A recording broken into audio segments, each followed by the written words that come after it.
il existe 4 situations où l'opinion de Moshe Rabbeinu n'était pas celle de l'Éternel. Nous allons, dans les 4 premiers paragraphes de ce cours, décrire ces 4 situations où les opinions de Moshe Rabbeinu et de l'Éternel ont divergé. Premier paragraphe, l'opinion de Moshe et de l'Éternel n'était pas identique lors de Matan Torah. En effet, il est écrit dans notre Parasha Vaetranan, au chapitre 5, au verset 24. Moshe dit, Vatomru, vous m'aviez dit, Kerav ata veshema et kol asher yomar Hashem Elokeinu. Approche-toi toi-même et écoute tout ce que l'Éternel nous dit. Ve'at tedaber eleinu. Et toi, tu nous rapporteras et kol asher yedaber Hashem Elokeinu. Et tu nous rapporteras tous les propos que l'Éternel nous a adressés. Et Rashi fait remarquer dans ce verset qu'il n'est pas écrit Ve'ata tedaber, mais Ve'at tedaber. Moshe étant un homme, le texte aurait dû marquer Ve'ata tedaber. Et toi, tu nous parleras, tu ramèneras les propos d'Hachem. Et ce féminin Ve'at fait dire à Rashi que vous avez réduit, dit Moshe, ma force à celle d'une femme. J'en ai souffert parce que vous avez affaibli ma virilité sur le plan spirituel. N'était-il pas meilleur pour vous d'apprendre les 10 commandements de la bouche directement du Tout-Puissant au lieu de l'apprendre de moi par mon intermédiaire? En fait, Moshe est déçu que les bénis Israël, qui avaient une occasion d'avoir un contact fort et direct avec l'Éternel, ont refusé, à partir du deuxième, après les 2 premiers commandements, ont refusé ce contact direct et ont voulu que Moshe joue l'intermédiaire entre eux et l'Éternel. Cela n'a pas plu à Moshe. C'était son opinion. Cependant, l'opinion de l'Éternel était tout autre, puisque au verset suivant, toujours dans Devarim au chapitre 5, versets 25 et 26, l'Éternel dit « Etevo kol asher dibru » Tout ce que les bénis Israël ont dit, cela m'a plu. C'est bien ce qu'ils ont dit. Mi iten ve'aya levavam ze laem leira oti.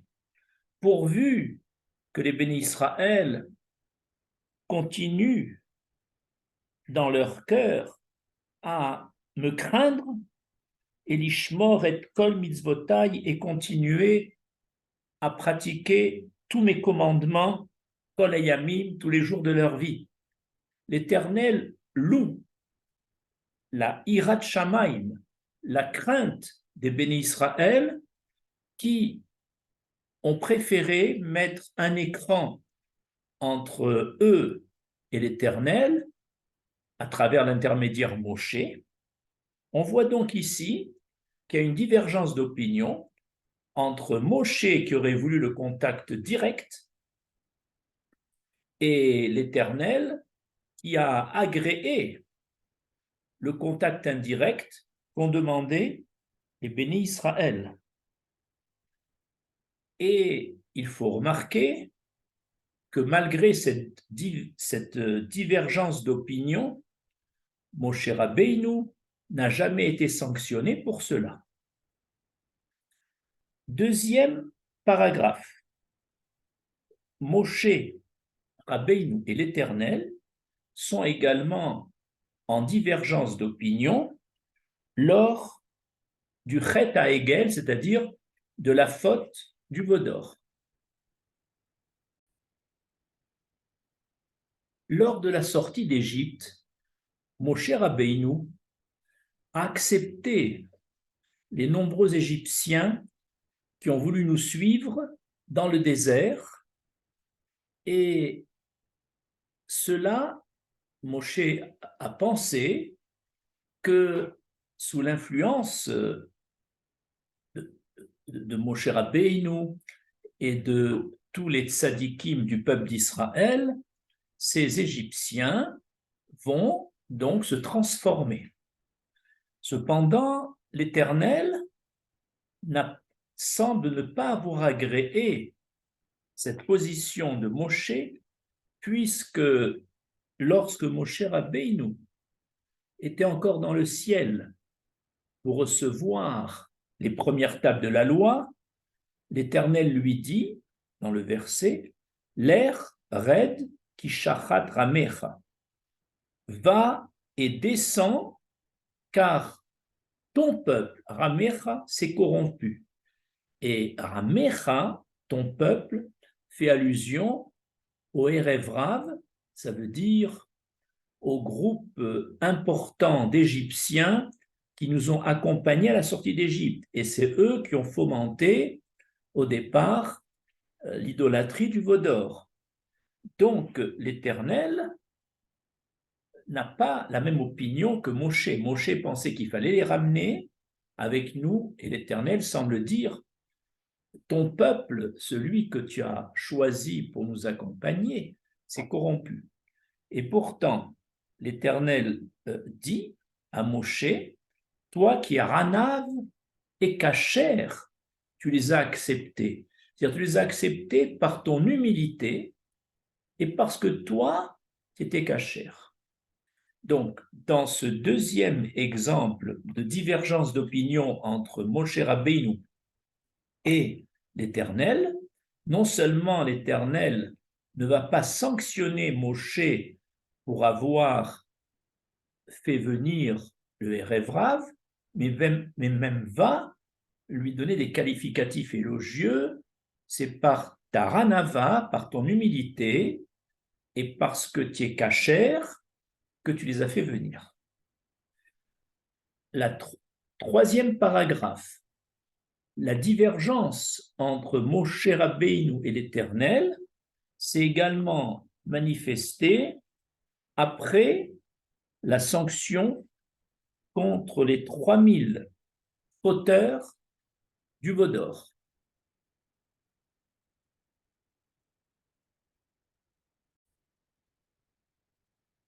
Après la faute du veau d'or, l'Éternel qui nous accompagnait directement dans le désert a pris la décision, dans le livre de Shemot au verset 32, au chapitre 32, verset 2, l'Éternel dit « Veshalachti lefanecha malach vegarashti et akenarani » Je vais envoyer devant toi un ange et il chassera les Cananéens.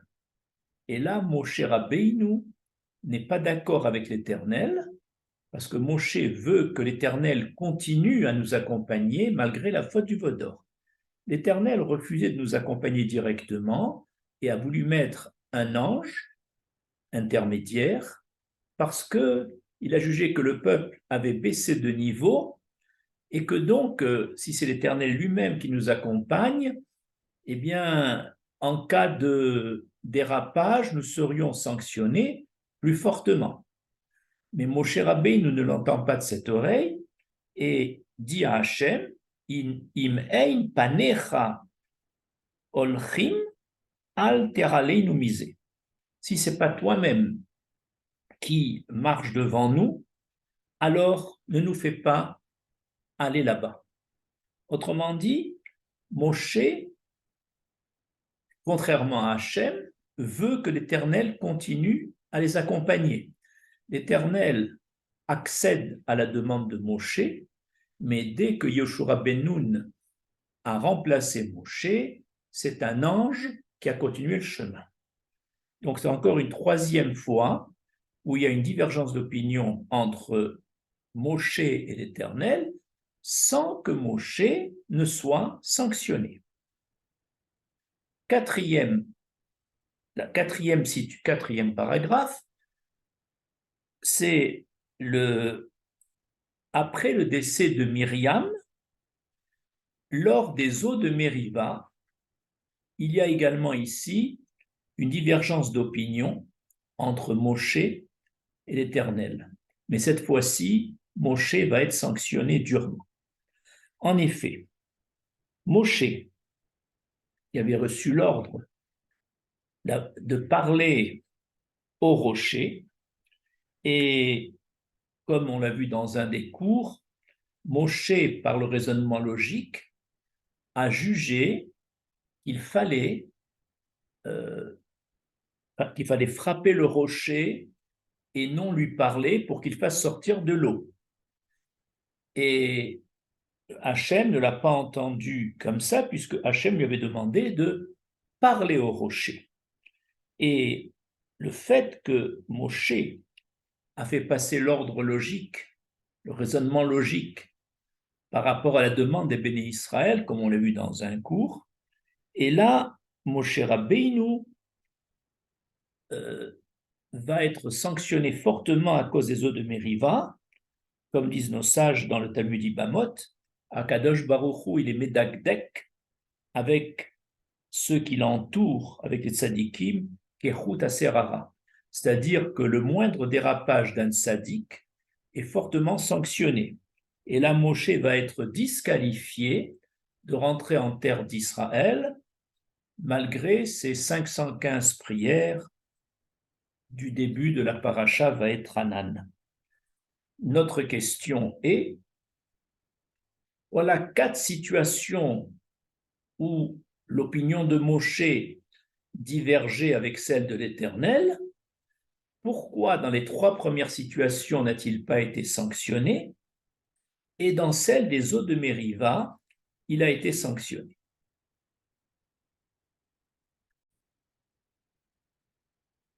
Nous allons répondre à cette question au 6e paragraphe.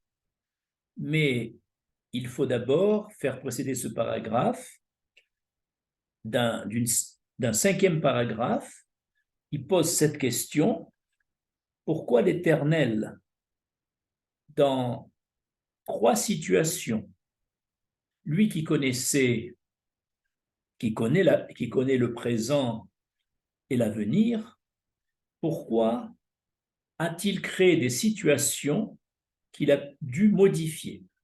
Je m'explique. Adam Arishon a été mis au Gan Eden au départ. Et Hachem savait qu'il allait fauter et qu'ensuite il devait le chasser du Gan Eden. Alors pourquoi le place-t-il au Gan Eden? Même question.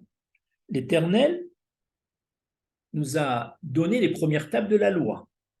L'Éternel sait que ces tables étaient d'un niveau trop fort pour les bénis Israël. Et pourquoi les a-t-il quand même données pour ensuite de donner des tables d'un niveau inférieur, les secondes tables? La même chose. Pourquoi l'Éternel a-t-il donné les premières tables avec beaucoup de publicité, sachant que la publicité amène le mauvais œil, alors qu'il savait que ce mauvais œil devait ne pas maintenir ses tables, pour ensuite donner les secondes tables avec plus de discrétion? Donc, dans cette question générale, pourquoi Hachem a-t-il un projet initial? Il sait qu'il ne va pas, un projet qui ne va pas pouvoir tenir, et qu'Hachem ensuite met son projet de substitution en marche. C'est le commentateur Sforno qui répond ainsi. Adam Arishon, avant la faute, ainsi que les bénis Israël, au moment de Matan Torah, avaient un niveau maximal sur le plan spirituel. Et donc, à leur niveau, la Kedusha, la sainteté qui était en eux, leur permettait d'être Adam Arishon au Gan Eden et les bénis Israël de bénéficier des premières tables de la loi d'un très haut niveau. Et donc là, il y avait de place ni pour la honte, pour Adam Arishon, ni pour la discrétion et la tsniout pour l'étape de la loi. Et c'est pour ça qu'Hachem nous a parlé directement à notre niveau.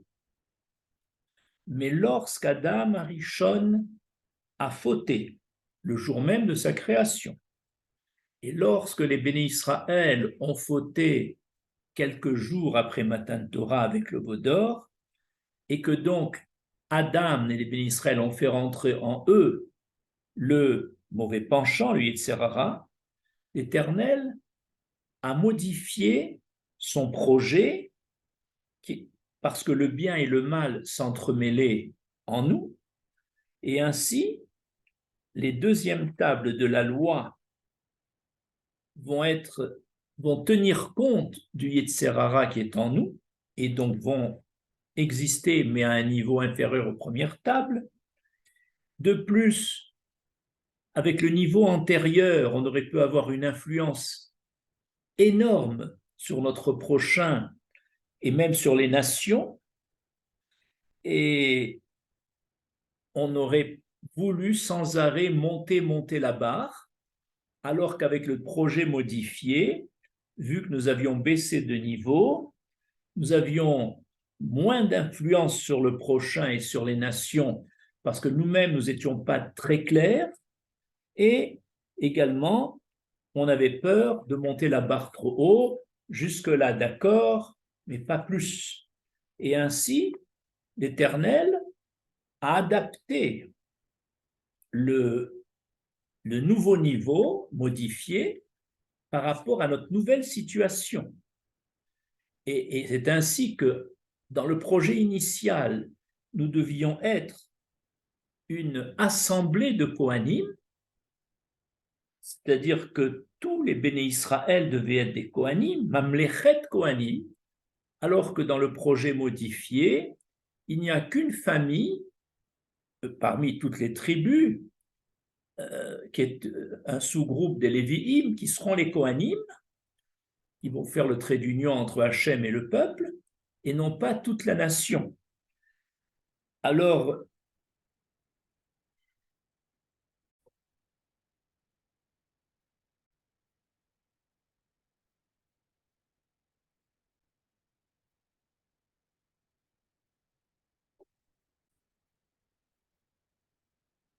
et le premier niveau que nous avons donné l'Éternel, il savait bien que ça devait passer à un autre niveau, c'était pour nous donner un avant-goût de la situation maximale sur le plan spirituel, afin de mieux ressentir dans la deuxième situation la honte pour Adam Arishon et la honte pour les bénis Israël, à quel point ils sont descendus, donc pour les resensibiliser à la Teshuvah.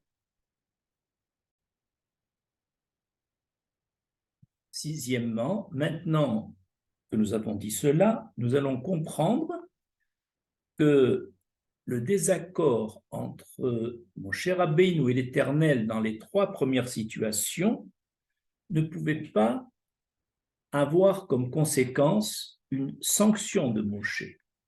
En effet, Moshe, au moment de Matan Torah, est le seul a conservé son niveau de sadique gamour, de juste parfait. Et grâce à son humilité et à son aptitude à un niveau spirituel élevé, il n'a pas compris, il n'a pas pris conscience suffisamment que le peuple d'Israël était déjà à un niveau inférieur.